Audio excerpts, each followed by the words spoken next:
Shalom, guys. Welcome to the Gates of Mordechai and Sweet and Good Torah. Right? Did I say it right? You got it. You got it. Okay, good. Um, Today we're going to have a very interesting topic related to July 4th. Okay, you might think like, what's going on July 4th? Anything explosive happening, but not really. We're going to connect it to Well, because if there is 200 rockets and drones coming from Hezbollah today on Israel. So it's there is something little exploding. little explosive over there today. Yeah. Okay, good. I see. Okay, so we have a connection. Uh, July 4th, 1776. The Hebrew calendar date of that day is the 17th of Tammuz. And the 17th of Tammuz is significant in Jewish history because that's when Moshe came down the mountain with the tablets of the Ten Commandments. And he saw that the Jews made a golden calf and he broke it. And basically, we're being punished to this day. Every generation gets punished a little bit every generation for the sin of the golden calf. Now, while Moshe was in heaven speaking with God, God said to him, "Go, leave, because your nation has strayed." So Moshe said, "My nation and not your nation, God." And God told him, "Yeah, it's the nation that you brought out of Egypt that was called the Erev Rav. They are the mixed multitudes of converts that joined the people of Israel, the original Jews, and they made up actually more than the original Jews. And so they are the ones who weren't fully converted. They had in their hearts, some wayward tendencies. And we're going to see that they actually caused a lot of troubles in the 40 years of wandering in the desert. And so it's very important to identify who they are because the Zohar, the Holy Zohar, says that in the final generation, which we're coming close to that, they will be Or reincarnated. there. Where they will be reincarnated as the leaders, the forefront of the Jewish people. But again, it's very important to remember that they are not the original Israelites, the children of Yaakov, who is called Israel, who left Egypt. They are not. They're just connected in a sense. So All right, so yeah, I said before we go in, so we're going to go into the Zohar HaKodesh, the Holy Zohar. I would just say, right, it's a confusing time. First thing, it's kind of a secret. It's more the Torah Nister. It's the secrets of Torah. A lot of people don't know so much about the Erev Rav. It's becoming a more popular topic. It's also very confusing because we don't really have total clarity exactly who's the Erev Rav, who's not. I mean, there's Jewish people that just, were raised, in public school and just don't have a big background in Torah. So they're just like not familiar with the Torah as much. And then we have like Gerei Tzedek, we have like very righteous, converts that have come into, the Jewish people over Jewish history. And this is really talking about the ancient converts that came out of Egypt with us in the days of Moshe. There's a couple opinions. One opinion is that they're a mixed multitude of all the different nations because Egypt was the major empire back then. And there's an opinion that there are different degrees of like sorcery. So like sorcery, all the secret societies of sorcery, they work by degrees, and the higher degree, the higher they are in the, their practice of sorcery. That's the Erev. We're going to go into Zohar and we're going to see the five groups of the Erev, and it's going to be fireworks. It is explosive. All right, let's jump right in here. You want to take it away? now I'll let you take this one. Okay, so it says, and basically it says v'chamesh meaning inun be'erev rav. There's five groups. So the groups, the Zohar is teaching us, the groups are, one group's called the Nephilim, which really means like the fallen ones, the Giborim, which means like the mighty ones, the Anakim are one of the names of the giants. The Refaim, it says here shades in their translation here. I really think it means more of like weak. It's like it's the Hebrew Yeah. word lashon hakodesh of like weakness, like loose, weak. And then the Amalekites, the Amalekim, which is interesting because there's the external Amalek from Edom, from the descendants from the children of Esau. So then it's going to go very Kabbalistic, but it's going to talk about Bilam and Balak, who are these two sorcerers.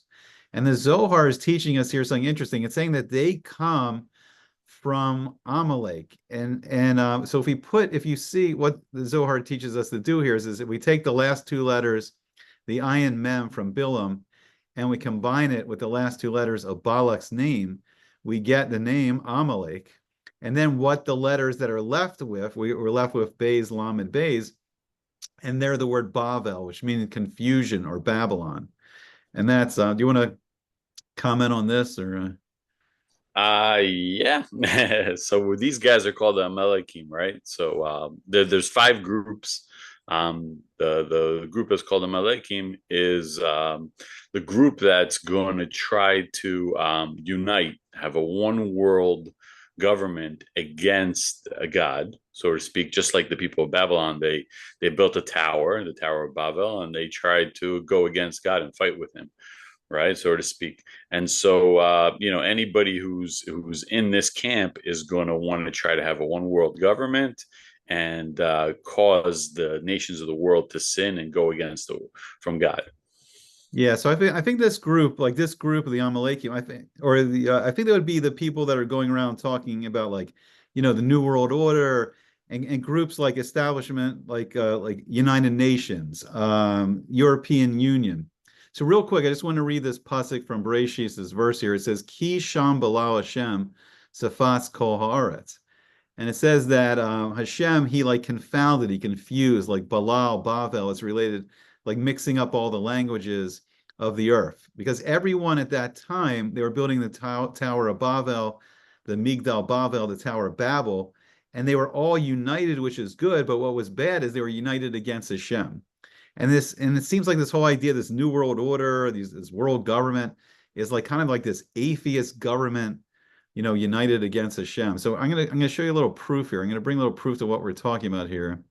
Let me bring this up. This is kind of interesting. So here we see that this was, I believe the artist's name was Brunel, and this is a famous painting of the Tower of Babel. And you'll see some people may say yes, some people say no, but it does seem like the construction of the EU Parliament building is kind of modeled, after this painting, and it's strange. Yeah? Like, why do you want this world government organization? I know it's just uniting Europe, but why do you want this? Why do you want your building to look like the Tower of Babel? Do you have the same objective as the Tower of Babel? That's pretty striking. Yeah, it's a little strange there. A little fishy, a little fishy. All right, so let's go back into the Zohar, and we'll continue our journey through the Erev Rav. All right, so let's see. So we'll go down here to the next step. This is pretty deep. Yeah, this is pretty. Yeah, just go to the list. Just go straight to the list. So this may be a little. This would be a lesson in itself to go through all this kabbalistically. So we'll go to the next step. So the next group is going to be the Nephilim. You want to read this one? You want me to keep going? What do you want to do? Yeah. The Nephilim, they were the group that they were basically the angels that spoke to God and said, "Oh, if we were down on earth, we could not sin just like men."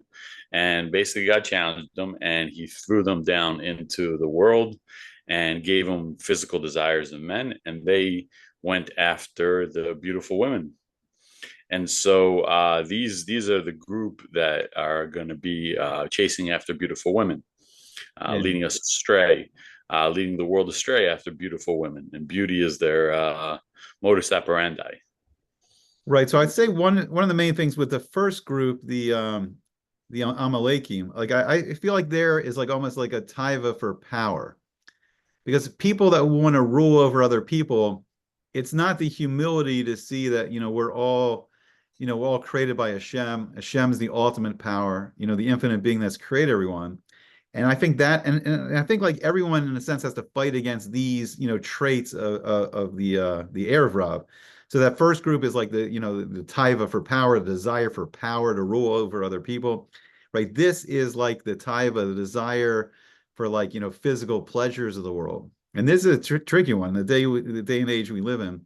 So it's interesting. The Zohar teaches us that, right, there was these two angels, Azza and Azael. And it says here, the pasuk says here, it's Vayiru b'nei ha'elokim es benos ha'adam ki tovos hena.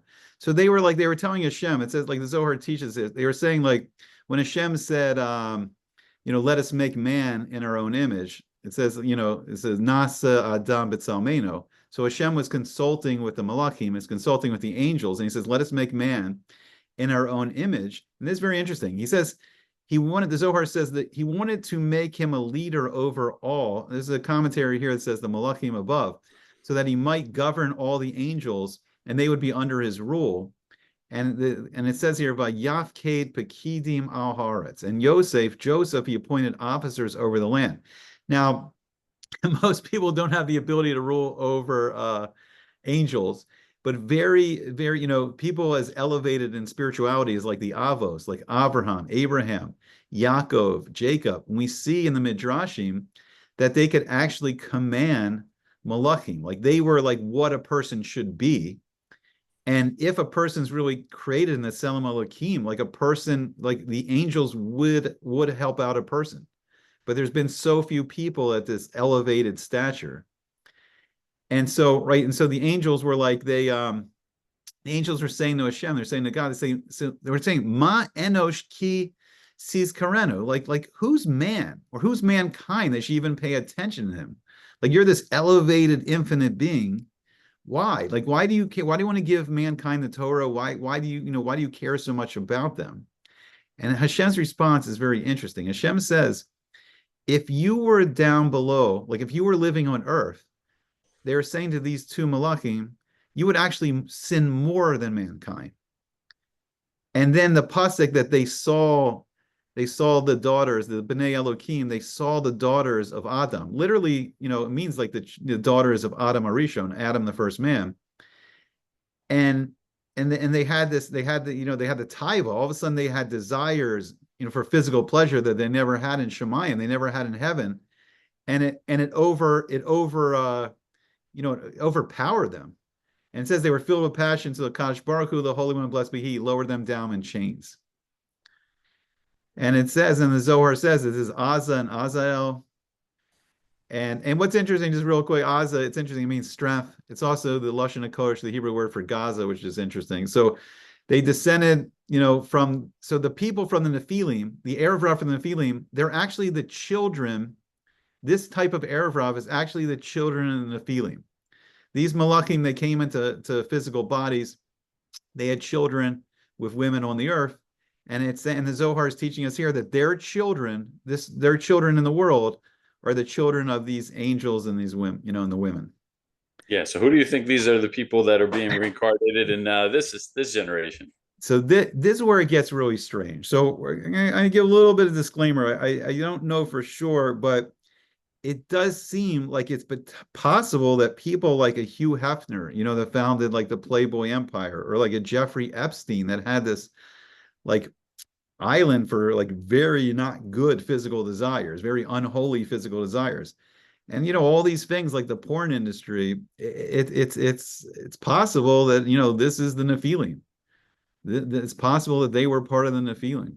I mean, we don't know for sure, but it's definitely if you're going to cause people to stray away from God, it's definitely seems like these are the unholy people that in the name of them being quote unquote Jewish. And it's right.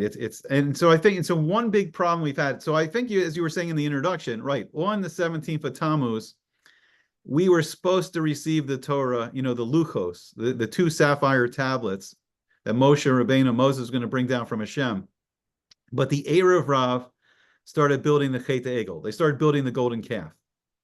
And that caused this horrible avera. And really, the Chazal, like what it tells us is that our job is to not listen to the Erev, not be influenced by the Erev Rav, not follow after the Erev Rav, try to resist the Erev Rav.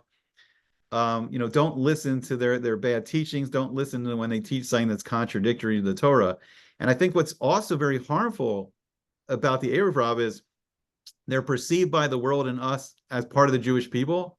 And they cause great anti-Semitism. They cause great hatred of the Jewish people, because this is not who the Jewish people are. All these taivas are against what the Torah is saying, and they've caused a lot of damage, right, in Jewish history. You want to do the next group or group? Okay, so the third group is we got the Giborim, right? Yeah. These are the the fakers, so to speak. Like basically, what they do is they build synagogues and yeshivas, and they put Torahs in them, and they put crown on top of the Torahs, and they basically want to do it with their name attached to it. So the synagogue is dedicated in the name of so and so, or the Yeah. yeshiva is dedicated in the name of so and so, and they're really not doing it for the sake of God. It's more to to give themselves pride.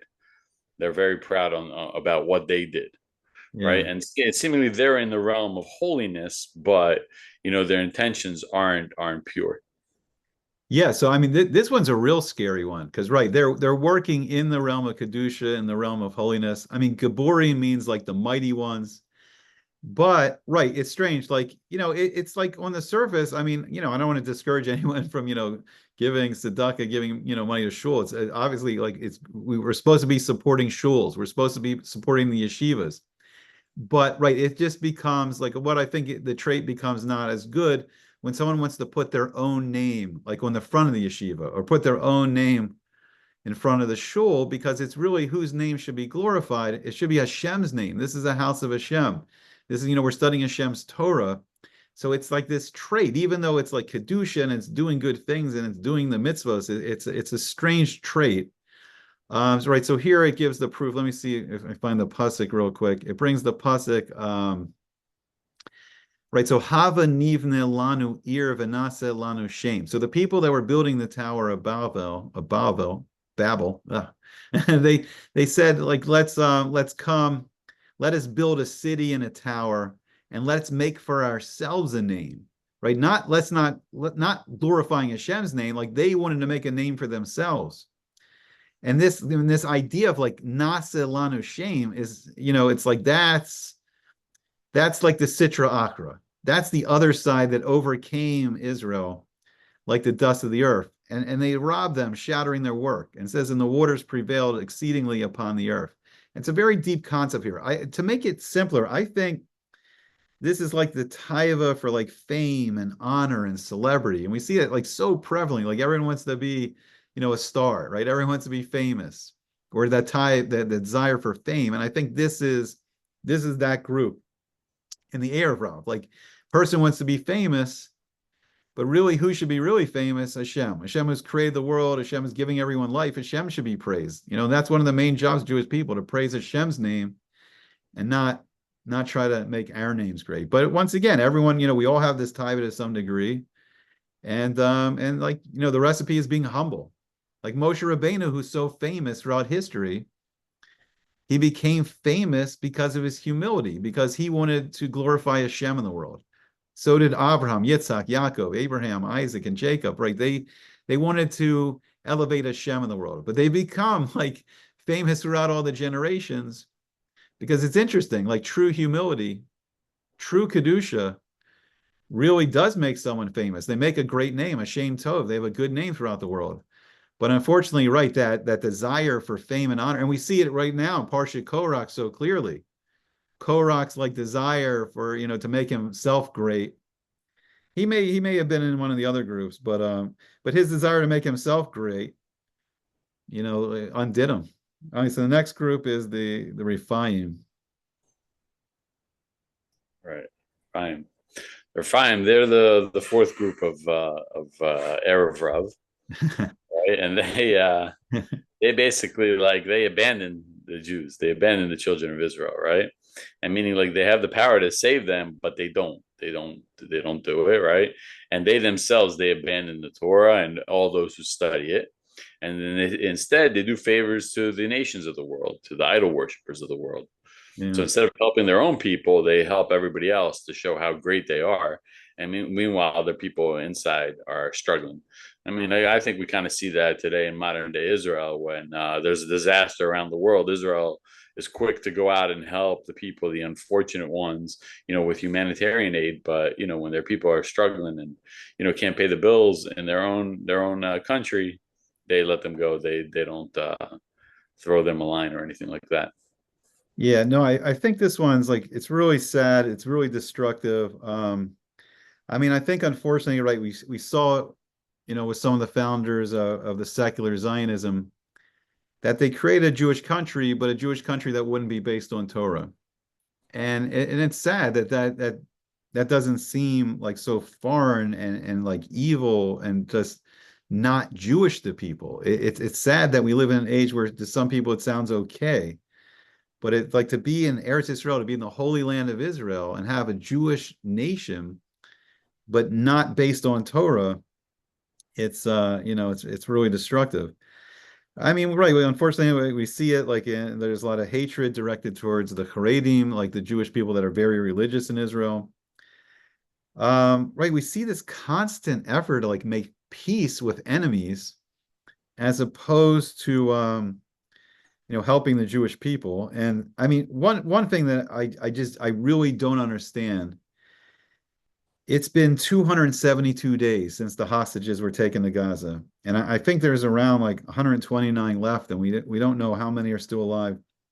And Bezrat Hashem will see their rescue soon. But I feel like some of the generals have put the Israeli soldiers in such a dangerous position. There seems like there's rules where there's an over concern for Palestinian civilians that are holding Jewish people hostages, and then putting rules on the IDF soldiers that are putting them in an extremely dangerous situation. And unfortunately, it's like a lot of these soldiers have been killed. And I don't, right, I really don't, it's something I do not understand, like the difficulty in rescuing the hostages. It just seems like Israel has like a technological superiority, if there's surveillance they could use and their military technology. And it does seem to be this like need to be on good terms with other nations that are against us. It's that, that don't care about the rescue of the hostages. It's like, this is one of the saddest of them all in some ways. What do you think? Yeah, no, absolutely. There's this need to please the world as opposed to take care of your own. When the two come in conflict, of course. And it's disgusting. It's really disgusting because it's like, if we liken it to some kind of sporting event or whatever, it's like instead of worrying about your own teammates, you're worried about your opposition. And no team can succeed like that, honestly. Yeah. And it's Refaim. It's like it's weakness. It makes us weak. And it seems like, they proclaim themselves strong and this anti-Torah, not wanting Hashem's help. It's that idea of kochi and otzem yadi, like my strength and the strength of my hand, and not seeing that we need Hashem's help. And I don't know, it's just really, right, it's really sad. And Bezrat Hashem, I mean, we'll have freedom from it soon. And the Jewish people are not being hurt by this trait, right? Where we're right, someone seeking power, abandoning the Torah, and not helping other Jews when other Jews, could be saved. I don't know. I don't understand it all, but may it end soon, Right. It says, and it's interesting here. It says so. Right. It says like if they notice a time of distress coming upon Israel, they abandon them, even if they have the power to save them. They don't want to do so. They abandon the Right. Torah and those who study it. Instead, they do favors for those like who worship avodah zarah, for those who worship idols. And it says, and the shade of the Refaim Baal Yakumu, like the shade of the dead will not rise. And here there's a commentary that means that Techiyas Amesim, these Refaim, they will not come back to life to Techiyas Amesim when Hashem does the resurrection of the dead. And it says here in Yeshaya, so it's saying there's a prophecy. The Zohar says the prophecy against the Refaim. It says, "Beit kol zecher lamo," and made all their memory to be destroyed, to perish. All right. So moving on, fifth group. All right, so we have the fifth group, the Anakim. These Anakim, they belittle the value of the Torah. right? They don't see any worth in it and being religious and that kind of stuff, you know. And so and the real power of Israel and the Jewish people is their Torah and their connection to God. And these guys are like the ones who are mocking it and saying we don't need it and let's leave it. Yeah, and it's in the Zohar saying it can return the world. Like what makes the world exist is the Jewish people learning Torah and doing the mitzvos. Because if not for that, there's no purpose of the world. Hashem created, the world and everything in it and all the people to have a relationship with them. Like he didn't create like 8 billion people and give them life so they could be like, oh, who's Hashem? We don't, for the atheist fantasy, that's not why Hashem created mankind. He wants to be close to his creations, to his children. And this group unfortunately has done also. I mean, all these groups have done massive damage to the Jewish people over the years, but like we really see this in the Maskilim, like the Jews that brought on the Enlightenment, really the Jews in modern Jewish history that really unraveled the Masorah, unraveled the tradition of the Torah and learning Torah and doing the mitzvos. And attacking the Torah, making fun of people that follow the Torah, and it's really a shame. Right, so it says here, this is a pasuk from Mishlei, from Proverbs. It says, "V'anakim legor grosecha," and it's saying like a beautiful chain. Like when we follow the Torah, we have a beautiful chain like around our necks, like this beautiful chain of jewels, and the Torah beautifies us. But it also makes us strong, like the Anakim. It also makes us strong, like giants. Like that's the great lesson of David Amalek, of King David, when there was the giant Goliath, like the Jewish soldiers of Shaul Melech, of Saul, the first king of Israel, they were afraid to fight this giant. But like King David's main point is like, what makes us strong? What makes us more powerful is Hashem. Hashem's the living God. Hashem is what makes us powerful. And I think, this is also why the Refaim, are causing so much damage. It's our connection with Hashem that makes us a special people. It's our connection with the Torah that makes us important in world history, because we can teach the wisdom of the Torah, teach the other nations how to connect with Hashem. And then we're powerful. Then we're like giants. Because King David said to Goliath, he says, all I need to defeat you is the name of Hashem. Yeah, for sure. So I think after going through all these five, we see that the root of what people today call anti-Semitism is really the world hating on these five types of quote unquote Jews, who really have their source in the mixed multitude, the Erev Rav, and they just happen to be amongst the Jewish people and in leadership positions. And so it's like the real people, no one's coming up to the Jews that are practicing, reading of the Torah and, putting on tefillin and keeping the commandments and say, hey, we don't like you. Stop doing that. Yeah. Right. It's people who are doing just like really nasty things in society. And that's what people are disgusted by, who look down upon, in whatever way that they look at it, and today we want to label that as anti-Semitism. Yeah. And really it's not, it's anti-Godism. Yeah, I mean, not to let ourselves totally off the hook, right? I think unfortunately when we give in to these taivas personally, or when we listen to the bad advice of the Erev Rav, then like we did with the golden calf, then unfortunately, then we get tied up in their Ra, and it's interesting. The letters to Erev Rav is Ayin Resh, and if you reverse it, it's Ra. It's the word evil. They're literally like the incarnation of evil, but they're solidly attached to us.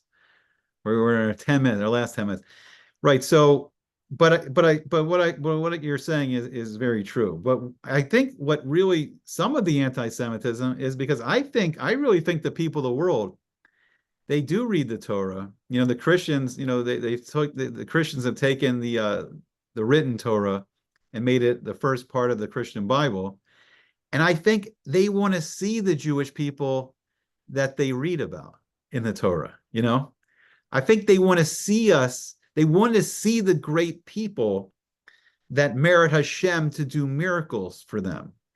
And when they see, unfortunately, right, you know, these horrible actions, these horrible traits, it's like that's not the Jewish people I learned about. You know, that's not Hashem's people, right? And it creates, like you're saying, I think it creates a tremendous amount of anti-Semitism. You know? Yeah, we look down on these people who speak badly about the Jews who quote unquote rule the Hollywood industry, or that have influential power in banking and all that stuff, and people speak badly about them, and it gets spread out in the world as, oh, these people are anti-Semitic, they're anti-Jewish, but the people that are committing these nasty things in the world, they're not following the ways of the Torah. They're not following the ways that they came out of Egypt. God took us out of Egypt to be we were slaves to Paro. He took us out in order to be slaves to him, right? In order to give us the Torah so that we may keep it, right? It wasn't just to go be do whatever you want in the world and just have fun. And I think a lot of people lost that idea. We were supposed to reiterate it every Passover, every Pesach. We're supposed to reiterate that idea that we were once upon a time slaves, and if God didn't take us out, we'd still be slaves to this day. We didn't have the power to take ourselves out. And so it's unfortunate. It's unfortunate because, like, why would one human hate another human? Yeah. Well, it also, Right. I mean, it also says in the Haggadah, "V'hi sha'amda," they rise up against us in every generation. So I'm not going to let all the anti-Semites off the hook. You know, I think there are some people, that don't like, they don't like some of this, like lack But of. we gotta listen to what they're saying. Okay. What are they Oh, yeah. saying? Right. They're So not that, saying, "Oh, you're ugly," or "You're the people of the book," and yeah, we just don't like you. You're yeah, just, you know what I mean? They're not saying that. yeah.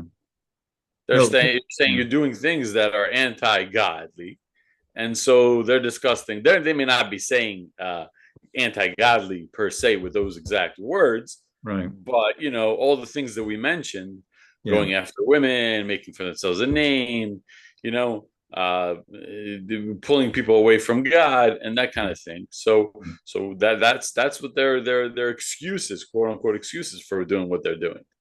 No, no. So right. So I think there's two separate things. I totally agree with you. Like I think sometimes their tochacha, their rebuke of us, of what we're not doing right, of how we're not following the Torah properly, that's coming from Hashem through them, and Hashem's using them as like a way to motivate us to do what we need to be doing and do teshuva. But I think also too, like there is the anti-Semites, and they're evil themselves, and they're just rebelling against Hashem, but they can't get to Hashem, so we're standing in the way, and they attack us, and that's why the Torah says many times, like when they attack you, they will also be punished for their averas. You know, it's like their time's also going to come when they're wicked, and they're like Hamas's wicked actions, you know, like they're going to be punished. I mean, they have been punished, like Gaza's like just raised. I mean, their evil was punished. So yeah, I mean, I'm sorry, I don't have too much sympathy for the devil, right now. So since we started with July 4th, we have a little bit of time left. No, I do think it's interesting, right? I think the Jewish people do have a lot to be thankful for living in America. Like my family personally, we came from escaping the pogroms in Odessa, from the Cossacks and the Russians.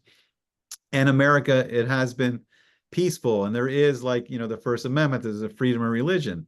And we can build shuls here and synagogues and yeshivas, and we have the religious freedom to learn Torah. But I think, unfortunately, and maybe because of all this, some of the bad influence from the Erev Rav and our surroundings, unfortunately, we haven't taken full advantage of that. We haven't taken full advantage of that we have the freedom to learn Torah and do the mitzvos.